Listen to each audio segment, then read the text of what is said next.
Почитувани, во ова издание на темата на неделата ќе зборуваме за социјалните мрежи и нивната голема моќ за ширење не само на лажни вести, туку и на говор на омраза.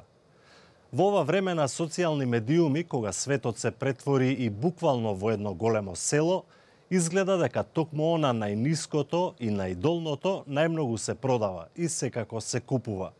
Навреди, изливи на омраза, повици на насилство.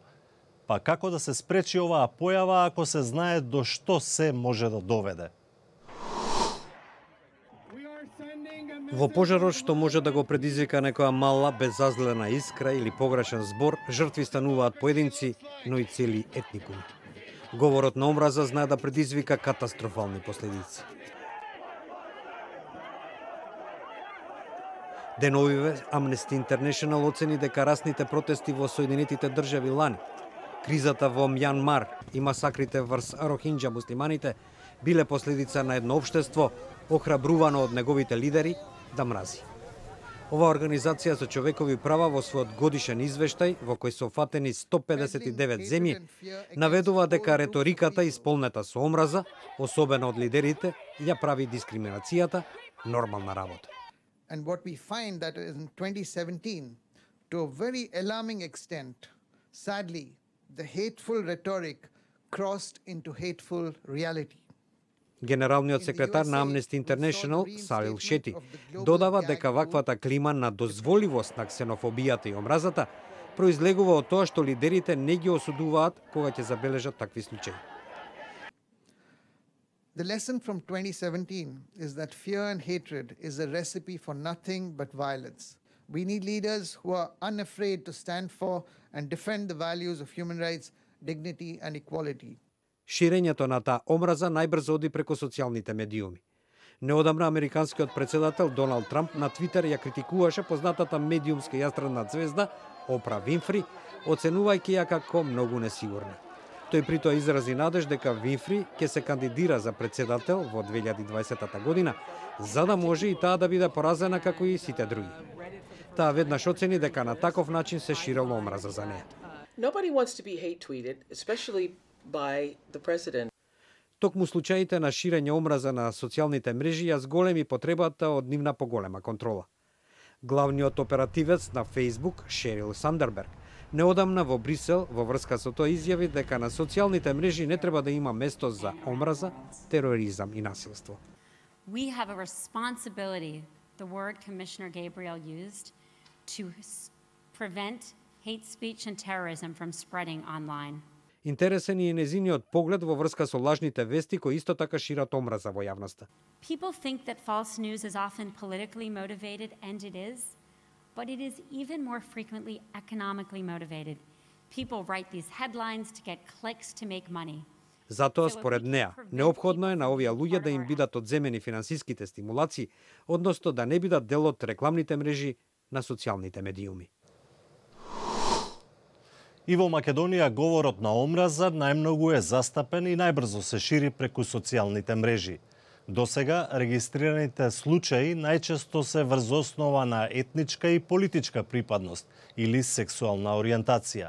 При тоа имало забележано и сторени кривични дела како резултат на говорот на омраза. Говорот на омраза е дефиниран како начин кој промовира омраза кон личните карактеристики или припадности на одредено лице. Во Македонија говорот на омраза најмногу е застапен на социјалните мрежи. Тоа може да се заклучи според регистрираните случаи на интернет платформата говорнаомраза.мк на Хелсиншкиот комитет за човекови права. За 4 години на платформата се регистрирани над 300 случаи на говор на омраза, најчесто врз основа на етничка припадност, но и врз основа на политичка припадност или сексуална ориентација. Кога еден говор на омраза е напишан на социјална мрежа, нели бројот на луѓе кои што имаат пристап до тој говор на омраза е далеку поголем и поштетен за општеството. Опасно е од неколку аспекти. Прво, за самите индивидуи кои што се жртви на говорот на омраза, на индивидуално ниво, бидејќи предизвикува психолошка травма, предизвикува чувство на деградираност, на пониженост, омаловаженост и така натаму. Меѓутоа, исто така е опасно и за самото општество, бидејќи самите основи на говор на омраза се идентитетски карактеристики со кои се поистоветуваат поголеми групи. Меѓуетничките односи се чувствителна сфера во македонското општество.